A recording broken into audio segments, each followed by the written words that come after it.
What's up, everybody? I'm TiMpressions. Today we are reacting to I Made a God of War remake again because Sony didn't listen.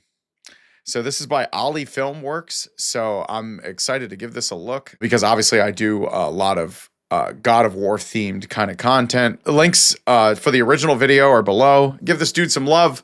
This is not a replacement for checking out the original content, so please go take a look at it. Give it all the likes, love, and all the support you can. Don't forget to like and subscribe, and let's get into it. Boy.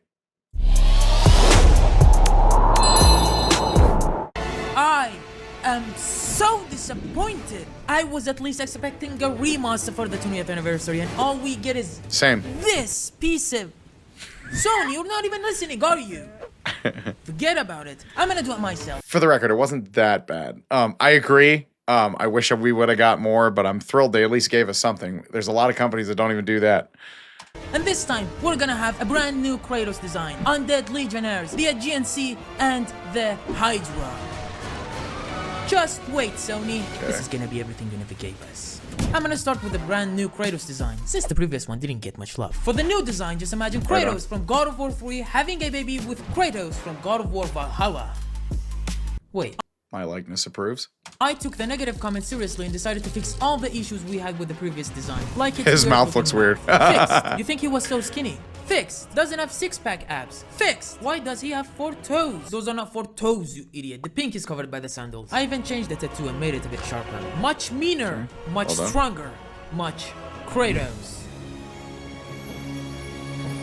Hey, mad props. Alright, let's make the Blades of Chaos. Indeed. Nothing too fancy. Absolutely. They better be accurate. They better be accurate. I'm watching. I just added a reference, shaped the plane to match the image, added some thickness, modeled the handle and tried to make a basic shape. I added some resolution and started sculpting the detail. Then imported it into Substance Painter and textured it to perfection. But check this out. I added an emission texture to the blades, so they can glow like hit it middle. Thought it would be cool, right? Time to work on the Undead Legionnaires. You will suffer for this! While playing God of War Valhalla, I noticed the undead didn't quite feel right. They looked a bit too clean and muscular, like some gym dudes painted gray. Let me show you how I do it. I downloaded this zombie model from Mixamo, which was perfect for what I had in mind. It's not cheating, I'm just borrowing it. I imported him into Blender, sculpted his face, removed his pawns, hey, and the assets are free, right? Armor using parts of its own body. Here I wasn't trying to recreate the undead exactly like the game. Their design was a bit too simple, so I pushed it further and added more details to make it feel even more realistic. Then again started texturing them using Substance Painter. I gave the metallic parts this bumpy texture so it looks handmade, and changed the color of the skin to a darker greenish color because dead people are green. Don't ask me how I know that. I painted some blood on his face and ghoulish, body, and I get even it. Made the eye sockets a bit darker. Of course I didn't forget the hair on top of the helmet. Oh my god, it looks so cool already. If you take a look at the undead in Valhalla, you can see they have fully glowing red eyes, which kinda makes them look, let's say, less interesting. Let me show you how to make it interesting. First, you make the eyes completely hollow and have only the iris glow. And if you're going for extra creepiness, let only the pupils glow and switch the colors from red to white. And we're done! I took inspiration from this Reddit user who did the same with a FNAF poster. And finally, he looks dead! You can even feel the smell. And they smell like shit. Which is great. I made 7 different unique variations of them so they don't feel copy-pasted. This is called respecting the audience, folks! I spent the rest of the week rigging every single one of them, because without rigs, they can't move at all. Shameless Sony plug. Now, the zombies are able to move. Or jab, I should say. Hit him with the thriller. You know what else can move? A tank. Because this video is sponsored by War Thunder, the most comprehensive vehicle combat game ever made. Alright, we're gonna skip this. Go drop some love. Take a look at the ad then. Don't want to film this for the sake of conscientiousness, time, all that good stuff. Thankfully, my buddy Viniesh hooked me up with the 3D model of the ship from the first level, which saved me days of work. Thank you, Viniesh. I ported the ship into Blender, added some resolution, and changed the textures with a high-quality wood texture. I layered dirt and details on top, and made the surface look a bit wet. Then filled it with all kind of trash, like broken woods, ropes, fishing nets, you know, all messy stuff. And of course, I didn't forget to paint the eyes in front of the ship. Greek ships had those for some reason. And check this out, it looks sick!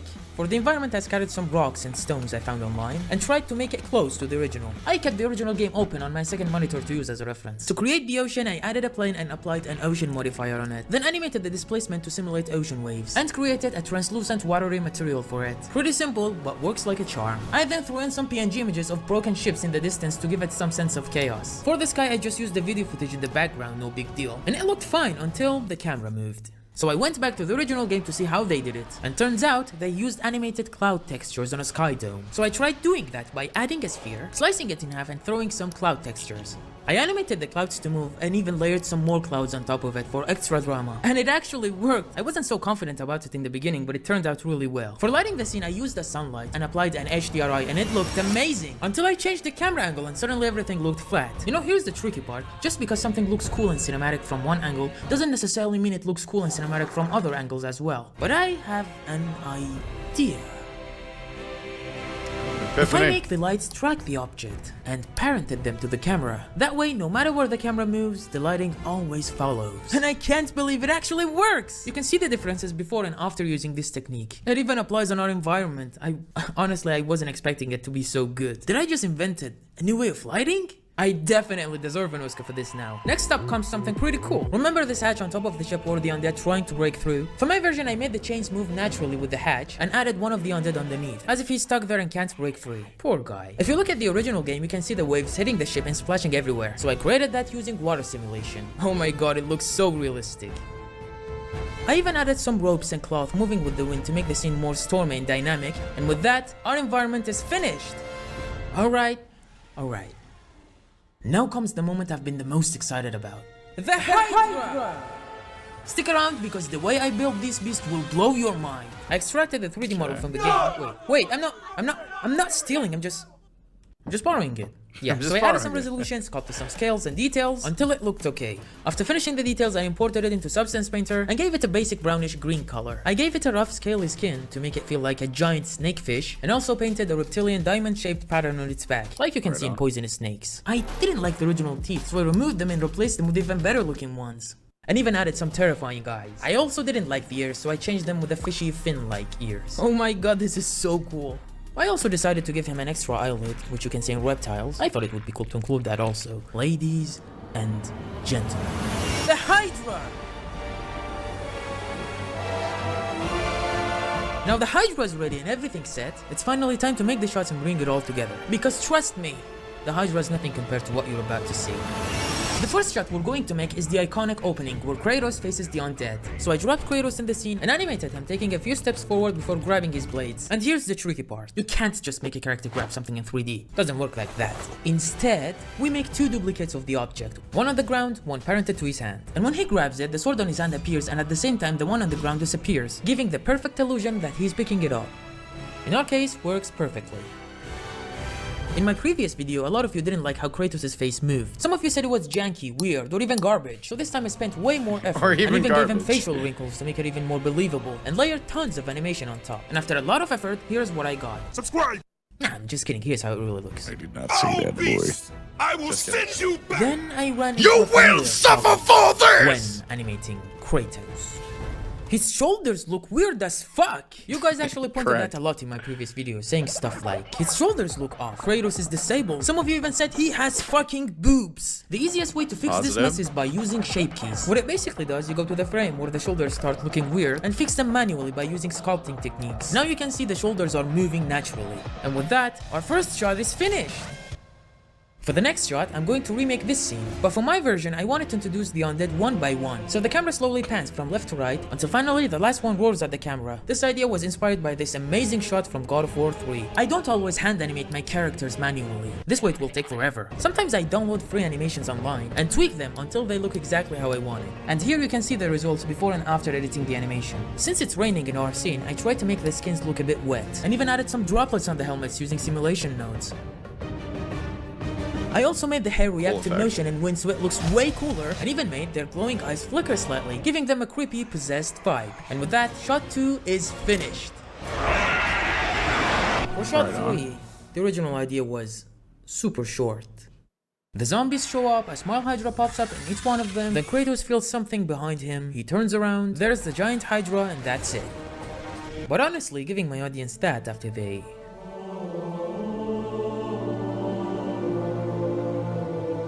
Give the people what they want! No, Do it! that now, boy. would have been disrespectful. So I decided to change the plan and go all out. Fight, Do it. chaos, adrenaline, blood. I started with a I rough expect animation of nothing Kratos' less. iconic fight, then polished it and filled in between the frames until it looked epic. Next up, the animation of the Don't blade. be a Was little really simple. bitch. I just added a curve, turned it into a chain, attached the tip to the bottom of the blade, and the end of it to Kratos' hand. Works like a charm. Here's how it looks in action. For the undead, I went with something called modular animation. Basically, I made several animation layers like walking, running, That cute attacking, smile. dying, you name it. It's the same approach game engines use. The way it works is pretty simple. Whenever the timeline hits one of the animation layers, that animation kicks in. And here's how it looks in action. Condom style. I even decided to add constraints to head bones and selected Kratos as their target. That way, they always look at him wherever he goes. It's a fun little effect I just figured out. Alright, time to add some cool effects. First up, I decided to make the blades heat up whenever Kratos releases them. I also made a smart shader that makes the chains heat up the closer they get to the blades. It makes it way cooler that way. If you played the original game, you'll probably know that the blades always leave a fiery trail behind them. I found this amazing tutorial by Cartesian Caramel that shows you how to make a similar effect using geometry nodes. And it was okay, but I added my own twist to it and made it look like fire with some embers behind it. Alright boys, things are about to get violent because we're making blood. I tried full simulations at first and that was too heavy for my machine, but I had some tricks up my sleeve. I made a single liquid splash simulation and reused it every time one of the undead gets damaged. It looks pretty convincing to me. To make a realistic blood material, we need to turn down the roughness all the way to 0, then crank up the subsurface gathering. Now it looks like milk coming out of his nipple. But when you change the colors to deep red, boom! You've got yourself some realistic blood. I also got a cool idea when I was playing Devil May Cry 5 a while ago. You know how when you hit the demons with a sword, it leaves a burning mark on them like a wound. I thought that was awesome, so I tried doing the same thing in Blender using physics, and it turned out better than I expected. And I couldn't help myself, it was so fun. I spent hours messing around with it. And here comes the moment I've been dying to show you. Remember in the original God of War, the enemies vanished when we killed them? Yeah baby, we're doing that too. In the original game, the effect was pretty basic. They just disappear. But I wanted my version to be way more dramatic. First of all, they slowly turn black, then the body starts burning and fading away. Then I added some smoke, then only the bones and clothes remain, and also made them collapse to the ground and disappear as well. I also thought it would be fun to reference the original game by adding red orbs, but for my version I tried something like a glowing liquid energy, kind of like blood, you know, popping out of the zombies when they die. Now it's time to add some slow motion. And you might think, oh, that's the easy part, just decrease the speed. Wrong! Blender doesn't do slow motion the traditional way. Just doesn't work like that. Even games from 25 years ago could do it easily. So I had to space the keyframes manually for every single animated object. And before you say anything, yeah, I tried plugins, it didn't work. Not to mention the rain, because in slow motion it's not like some lines falling from the sky. It's like tiny little spheres. To make that, I figured out it's best to use a wobbling icosphere driven by particle system. And after 3 weeks of work, I finally managed to make the slow motion feel right. In the original game, there's a shot where the undead break the hatch and come for you. I wanted to make that too, as a little nod to the original. To break the chains, I didn't actually run heavy simulations. Instead, I used the same tricks the original game did. If you look closely, they actually reveal the chain explosion and at the same time hide the chain sealing the door. I tried doing the same, so I used rigid body for realistic physics, disable the chain sealing the door, and reveal the chain explosion I made earlier simultaneously, giving the illusion of zombies breaking the chains. I also made the zombies pose when they come up and added some lightning for extra evil vibes. You might think this is such a cool and epic shot, and you're right, but behind the scenes is a total mess. Like basically any of our shots, everything looks good only from camera. But if you look at the behind the scenes, yeah. Mainly because I had a very small space to stage this huge fight, so the characters always had to stay inside the borders. Stay tuned because next up we have Kratos versus the Hydra. For the final shot, I started with You animating will the not Hydra live emerging to from see water. the I end even of made it this serious day. using a noise modifier. I don't know, I thought it would be more interesting that way. The mouth looked too clean, so I added a plane, applied a slimy texture on it, and put it inside of its mouth to simulate some saliva. Then added some displacement and animated it to move quickly as if it's reacting to the Hydra's breath. If this is not epic, I don't know what is. Next, I animated Kratos launching high in the air, heading straight for the Hydra. I even used particle system with a dust texture under his feet to simulate some smoke trails. It makes his jumping look way more epic. And with that, our final shot is finished and it was finally time to render, or so I thought. Sometimes it crashed mid-render, sometimes the render was glitching, sometimes I finished rendering only to realize it's noisy and unusable just because I forgot to check this stupid box, oh my god. These past 8 months Noise! were the hardest of my life. I regretted starting this project so many times, No, you didn't. but the only thing that kept me going was my love for this project, for this game, and for my job as a YouTuber. Positive. I finally exported my renders as OpenEXR because it comes with all of these passes and gives you more artistic freedom and allows you to push your visuals even further. Then finally I throw them into DaVinci Resolve for some color grading and sound design. And after 7 months of modeling, animating, rendering, post-processing, backache. I'm sure you want to subscribe because there's even more exciting content coming. Enjoy the video. I will. Oh, beast! I will send you back to the depths of Hades! I will send you back to the depths of Hades! You will suffer for this! None shall defy me! I am the god of war! Sony, take notes! This is what the people wanted!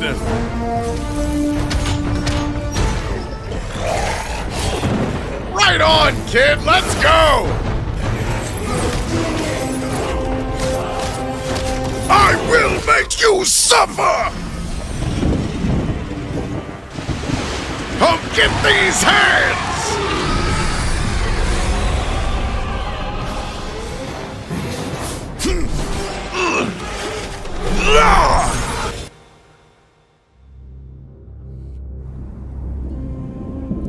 Well done. Well done, boy. Boy. Guys, that was awesome. Well played. Ali Filmworks. Well done. Well done, boy. Guys, what a great piece of content. Let's go. Thanks for hanging out. Hope you enjoyed it. Again, links in the original video down below. Go show him some love. Give him a like, subscribe, all that good stuff. Let me know if there's anything else you'd like to see me react in the comment section. If you want to support the channel, links down below for merch as well. I'll see you next time. Heart your faces.